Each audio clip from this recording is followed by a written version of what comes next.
ঈশিতা রান্নাঘরে সবাইকে স্বাগত। আজকে আমি নিয়ে এসেছি মটর শাকের আর একটা নতুন রেসিপি। কড়াইতে আমি তেল দিয়ে দিলাম।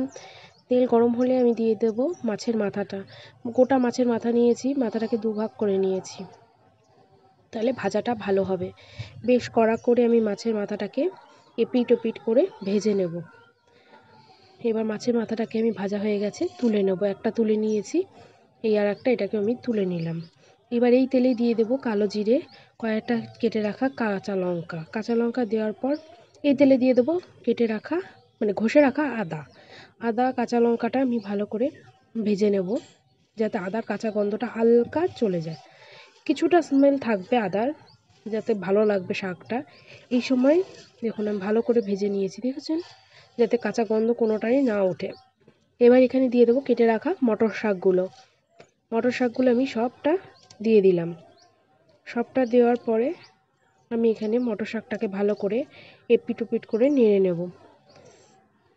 নাড়তে এবার এই সময় দিয়ে দেবো লবণ আর সামান্য পরিমাণ একটু হলুদ গুঁড়ো।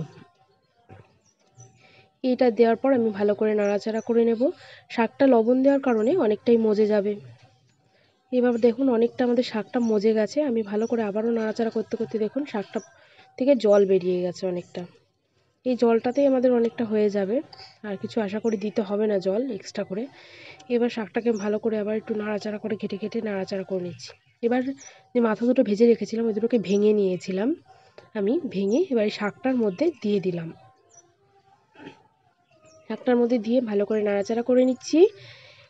এবার দেখুন আমি শাকটা ঢাকা দিয়ে দেব মিনিট 3-4 জন্য। এদিকে আমি একটুখানি ময়দা গুলিয়ে নিয়েছি, এটাই হচ্ছে মেন এই শাকটার। দিয়ে দেবো এবার এই ময়দা গুলানো জলটা দিয়ে ভালো করে আমি নাড়াচাড়া করে নেব।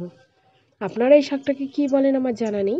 এই শাকটাকে আমরা পিটালি শাক বলি, যেহেতু আদা আর এটা ময়দা গুঁড়ো দিয়ে করা হয়। ময়দাটাকে একটু গুলিয়ে নিতে হয় পাতলা করে। দিয়ে শাকটাকে ভালো করে নাড়াচাড়া করে আমি এবার নামিয়ে নেব। Thank you. আমাদের শাকটা দেখুন একদম রেডি হয়ে গেছে। ভালো লাগলে অবশ্যই লাইক কমেন্ট শেয়ার করে দেবেন। Thank you.